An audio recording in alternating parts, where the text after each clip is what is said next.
up, man? Paris Bach. What's up? How's it What is going? up, dude? Oh man, I'm in Vegas. Life's good, weather's good. Yeah. Hell yeah, man. I was gonna say, like, how is it out there right now, weather-wise? Oh man, it's shit, it's 80 degrees, 80. It's in April, May, it's like 80, and then it gets 100, 120, for the summer. So this is our Ooh, spring, but it's kind of like New Jersey summer kind of thing. yeah. We Yeah. got it's like 70 something here today, so not bad at all. It's like nice. That's Balance. great. Yeah, breezy weather, that breezy Jersey spring weather. Yeah, of course. Exactly. Mm-hmm. But yeah, man, good to finally get you on, dude, and chat. Totally. And Yeah. I'm stoked for you to be the first guest on my venture here, my new venture here. Yeah, man. It's gonna be interesting, bro. Cool. I love it. Yeah. I love it. I think it'll be fun though. Yeah, totally. Yeah, So man. first thing, dude, I just want to ask you is just working on the record vice versa with me. Yeah. It's like I know you recorded that in your home studio, right? Yeah, man.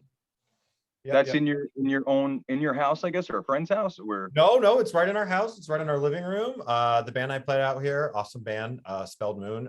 We live in a house together and we record and rehearse here. And then I have the band kit, which I recorded your material on, a Yamaha Stage Custom. Very sick. happy with it. Yeah, we're doing a lot of cool stuff, and we really take it seriously, kind of, the technology and recording and things like that. So I hope that's what comes across on the record, but I try to make everything top notch. Oh, dude, you kicked ass on the record, man, and I'm stoked to get you on more material. Of course. So I think other people out there too want to hear you on some more stuff too, man. I know I've been getting a lot of requests to just hear you on more stuff. Yeah, man. And as far as on my end too, a lot of people are watching the video and complimenting and saying it's man. Of course it's great, it's you and me, and then it's Bumblefoot and JD and all that, but people are really saying, oh, it's a great tune, nevertheless, even with all the talent, the tune shines through, and everyone likes what we did, and I do too. I'm proud of how it came out. Yeah, I know we've been talking off of us doing the podcast stuff here or whatever, and that both the reactions, it seems like on both ends, have been really, really good for both of us. So I know, man. I'm excited about it. Yeah, exactly. I'm excited about it. And it's kind of crazy how it just came up, because I mean, I think I saw your mom at the medal awards here that were in Jersey. And this was like maybe what, 2 years ago or 3 years ago even, or something now. And that's kind of where it like started off. Yeah. And what I always thought was crazy with me and you is just that you being from the same area, because I don't know if people realize, but you grew up right in Jersey, basically right in the area that I grew up. Yes, and sir. We're kind of around the same age. Oh yeah. No, yeah. I know I know Tom's River. I know your stomping grounds very well. Very well. Exactly. People might not realize, I always found it weird that like we just never ran into each other when you were here. It's crazy, man. It's a small world, but then sometimes it's not, you know what I mean? Exactly. It's like, it's so weird how like, you being out there is when we finally connected, in this way. And me being here and you being out there. But hey man, whatever it had to do, I guess, to line up to work, right? To get to where we are. So well, it's like, Godfather, just when I thought I was out, they pull me back in, I'm flying to New Jersey to do gigs. I'm playing with, my bands I play with in New Jersey. I still play with them here and there, and I'm recording with people from Jersey. We have a vibe, I guess. We have an affinity. Yeah, bro. Yeah, no matter where we are. Exactly. You got that Jersey boys. Yeah. Exactly. And where you find each other no matter what, That's right. But and I want to let people know too that me and Paris right now, currently, we are working towards getting some live shows for the summer here. Yep. Set on the calendar, and hopefully we will have some of that stuff online for you guys. So we're working on that. Can't wait to hit the skins back in New Jersey, man. East Hell Coast. yeah. It's gonna be so cool to have you back here, dude, and playing live, Totally. Can't wait. So let's talk about that for just quickly. When you were living here and stuff, I guess, like, what year would you say that was, like, maybe, I guess, best to ask you, like, when was the last year you were living in Jersey? Like, when did you move out to Vegas? Well, actually, it's a little more complicated than that, because I first moved out to LA, to Los Angeles. And beginning, like end of 2016, beginning of 2017 was kind of when I did my move. Okay. Yeah. And yeah, I moved to Studio City to LA. And I lived in LA for 5 years. And then I moved to Vegas when I joined the band Spelled Moon in 2021. So I did a lot of playing in New Jersey, like 2013, 2012 to like 2016. I started. You had done a short run. I don't want to interrupt you, but you had done a short run. I don't know if it was around that time or before, but you had done something with JD, who was also in Black Label Society. Well, Black Label Society. I don't know if JD was actually in the. He was in the band at that time, right? That you had. That was actually. That was actually 2009. That was. Oh wow! That's yeah.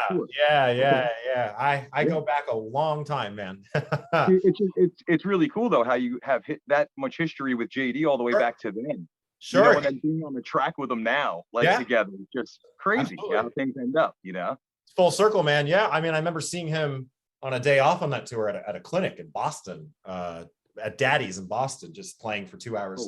You know, on his own, and he's a great player, really nice guy. We always had a good time, you know. Awesome guy and player. Awesome. Yeah. When you were still living in Jersey or whatever, oh, and I wanted to mention too, sorry. Yeah, go ahead, please. You know, with Bumblefoot too, he would come to a lot of my dad's shows, and because my dad and Guns N' Roses around that time were playing together a lot. So I got to meet him quite a few times, like in New Jersey at Starland and stuff like that. And also incredibly nice guy. And which year was this around that you're? This was 2009, 2010.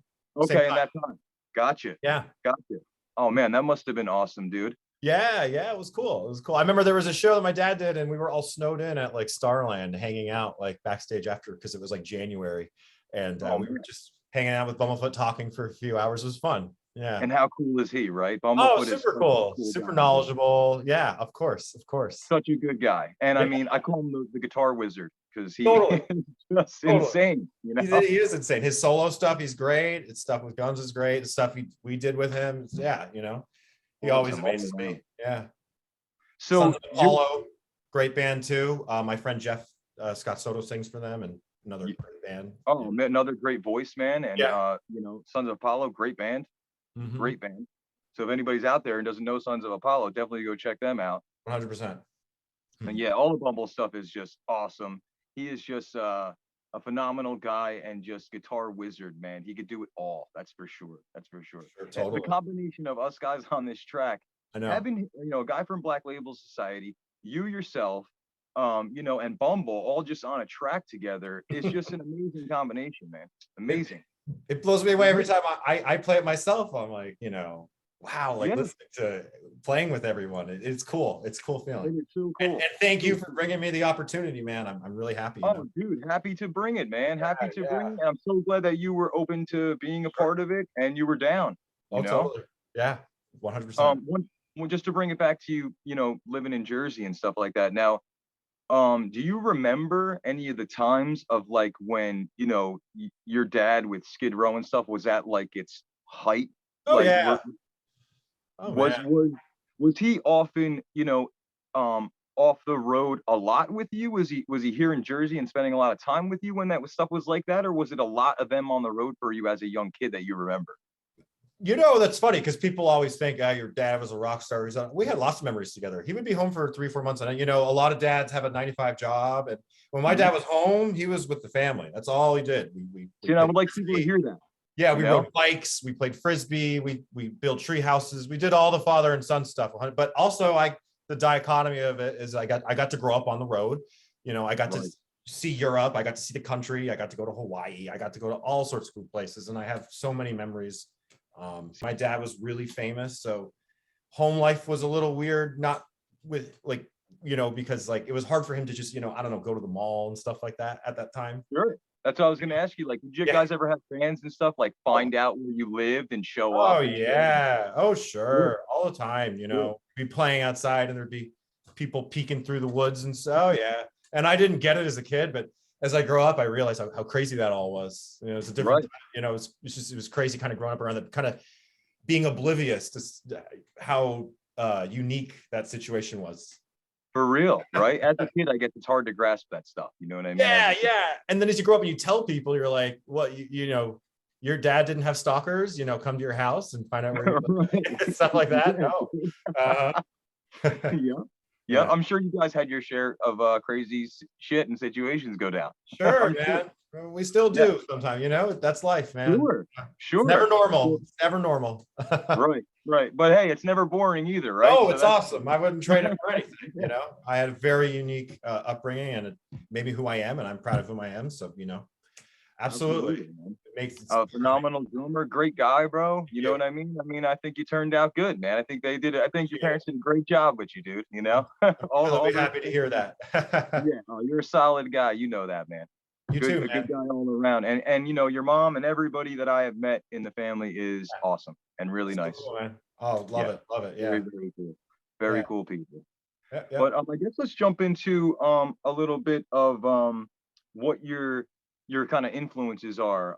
Because you know what I think some people might find interesting is that, you know, with your dad being Sebastian Bach and him being such a legendary and just great vocalist, Yeah. that you didn't kind of decide to go down a similar path or road. You know, you chose the drums, which is really cool in its own way. You know what I mean? It's really, really cool that you decided to go your own route. And I just wonder, you know, who influenced you, you know, besides obviously like what the stuff you saw from your dad and his career. Oh, What yeah. else another artist influenced you to be a drummer?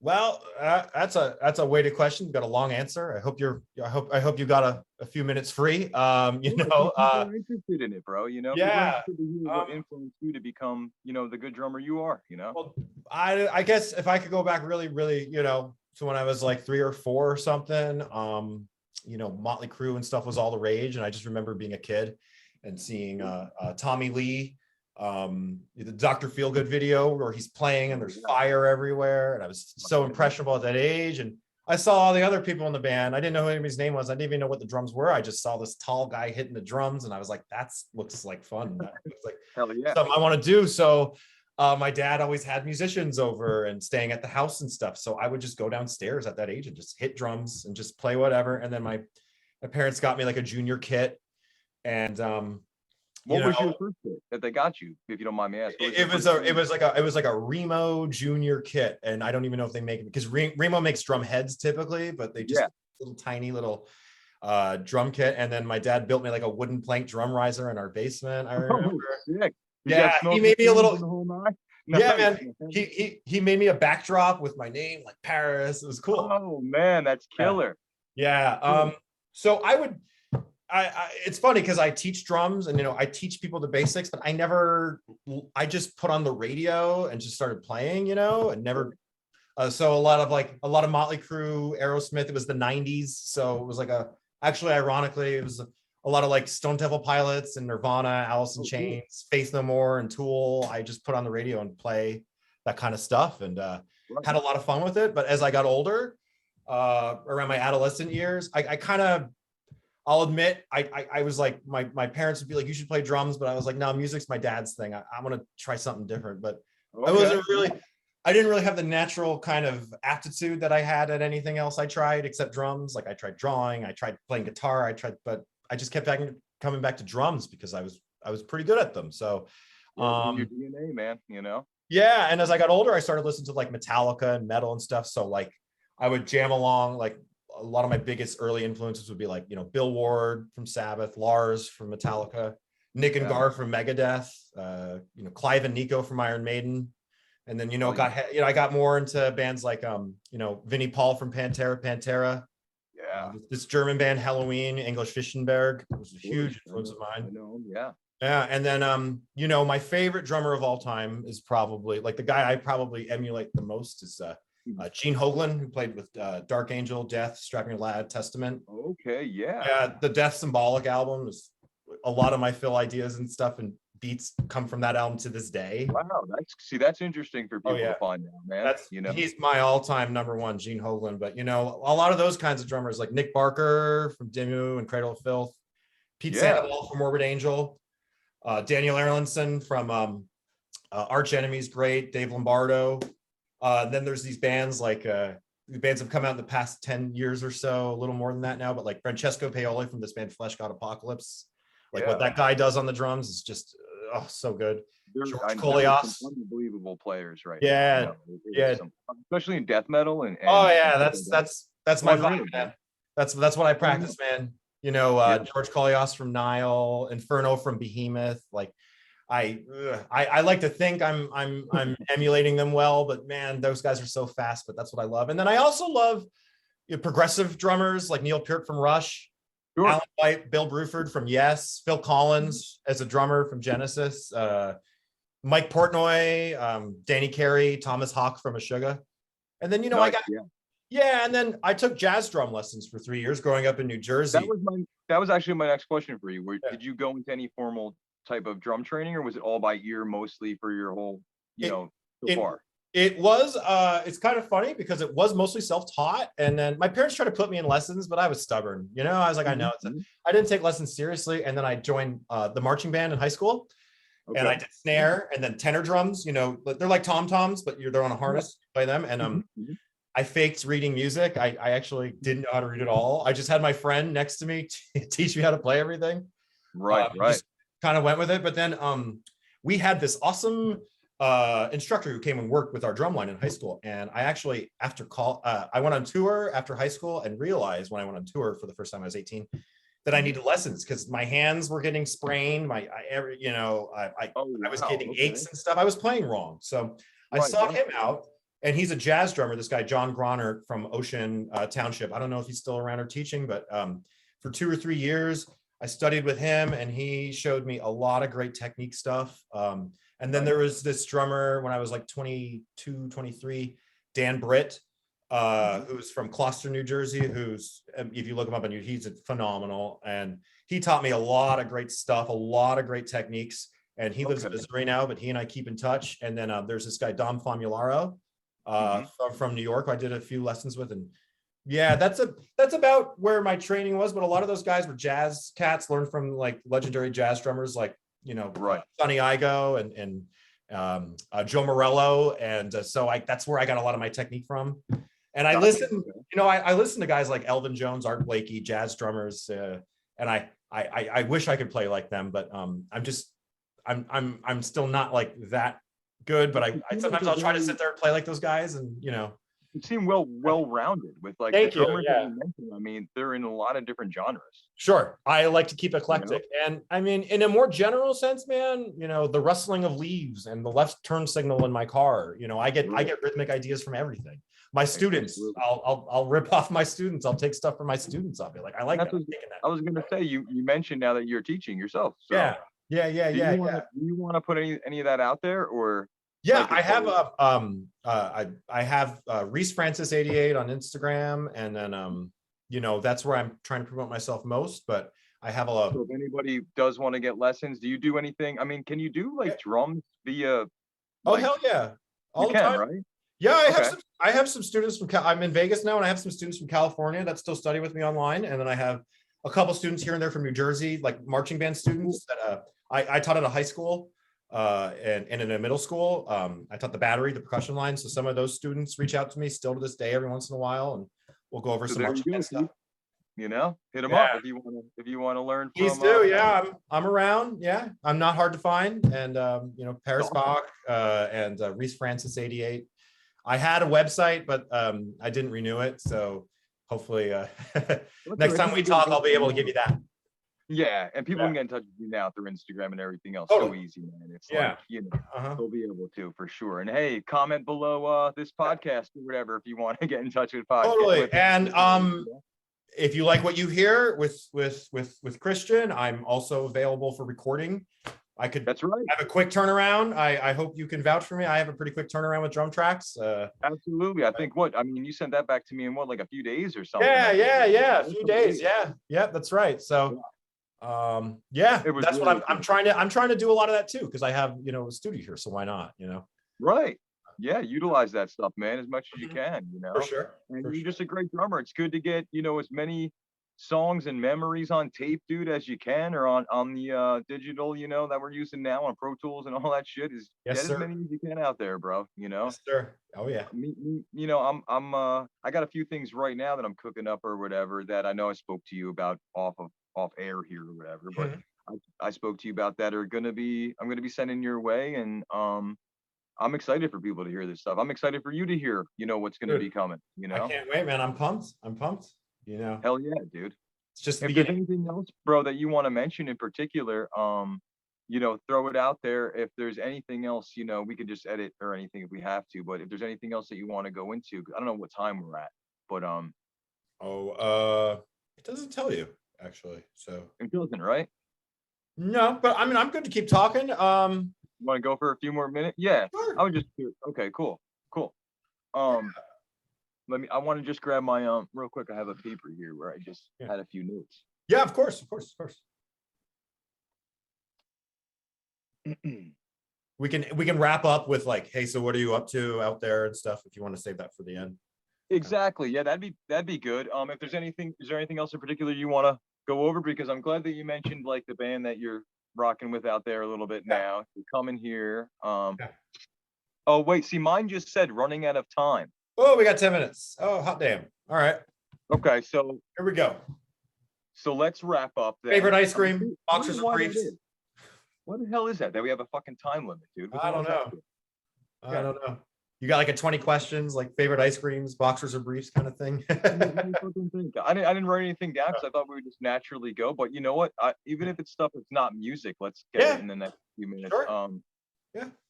Trying to think. Oh, I got some shit we could go into. Yeah, man. All right. So anyway, so dude, you're out in Vegas currently. Yeah. You're actually not right in Vegas. You're a little bit outside of Vegas, right? People who aren't here, that you wouldn't really know the difference, but Area 51 and all that shit, or oh yeah. I'm closer to like the Hoover Dam and all in Arizona and all the stuff like you're mentioning, kind of more out in the boonies. Yeah. But we can make a lot of noise out here. It's quaint, it's safe. I like where we live. Are you? No, totally, exactly. Yeah. Speaking of the Area 51 like shit, have you seen any crazy shit out there in the desert or? My band, we did a video out of this ghost town called Rhyolite, and it was just like cool. They had this graveyard for unknown murdered prostitutes. It just had this weird, cool, eerie vibe, man. Like if you like eerie places and yeah, dude, if you get out, this is Clark County, we're Vegas and Henderson where we are. And if you get out into Rye County, you go over to Tonopah, you'll see ghost towns and Wild West saloons and all that stuff. Nice, plenty of that out here. Nice. That's pretty cool. Oh yeah, that's some cool shit. Probably a lot of good video spots out there. Oh, it's full. Yeah, we never run out of places to record out here. No. Yeah. It's only when it gets too hot. Right. Yeah. When it gets 120 out there, and you forget cook an egg on something. Everybody here has a pool. You have to. Yeah. Hell yeah, dude. So what's your current plans just right now as we wrap up here? What's your current plans like just for the next little bit while you're out there still? I know you're planning on coming to Jersey a little bit for the summer to do some dates here that we're possibly working out, but anything else you have on the horizon here? Besides the stuff with you, I'm going to be in New Jersey probably last couple weeks of August working with a cover band that I used to play with. These guys, Shorty Long and the Jersey Horns. Great friends of mine. People might know them from the Jersey Shore. Yeah, John and Ricky are great buddies, and I'm going to be playing with them for a couple weeks, and then I got my band out here, Spelled Moon. We have an 11-song album I'm really proud of that we're kind of putting the finishing touches on. Oh, nice. Man. Going to be called Guardians. The name for the record yet? Or? Yes, it's going to be called Guardians of the Eternal. Cool. Yeah, and all the recording is done. We're just kind of putting the touches on it, and we're just ready to get that out and start promoting out here, out west, and so always something to do, kind of thing. Nice, man. Yeah, it seems like you're keeping very busy. For sure. And people just look out for that record, because he's going to be having his band's record come out really soon here, it seems like. So definitely look out for that stuff, man, and definitely keep an eye out for the dates that me and Paris will be posting. Oh yeah. I'll be posting them. I know you will. Everyone will see him who wants to check us out. Yeah. Absolutely, man. Absolutely. Thank you so much, Paris, man, for doing this course. and being a part of the first episode. I'd like to have you come back too. You know what I mean? I'd like to have you come back and do some more. Absolutely. I'm always down to shoot the shit, dude. You know? Fuck yeah, man. Hell yeah. You Cool. know? Well, it was great chatting with you, brother. Right on, dude. Hey, yeah, take care of Jersey, man. And it was good talking to you. Good actually seeing you face to face. This is the first time we've ever seen each other face to face. You know? I know. Isn't that crazy, bro? Yeah. I know. Wow. So we will be seeing each other soon here in For sure. Jersey. So Definitely. Cool. Definitely. Well, great chatting with you, man. We'll get you back on here soon for sure. All right, brother. Have a good day. Yeah, thanks for having me on. And hope I didn't bore you all to death. Hell no, man. It was awesome. Right on, man. I'll talk to you later. All right, take care.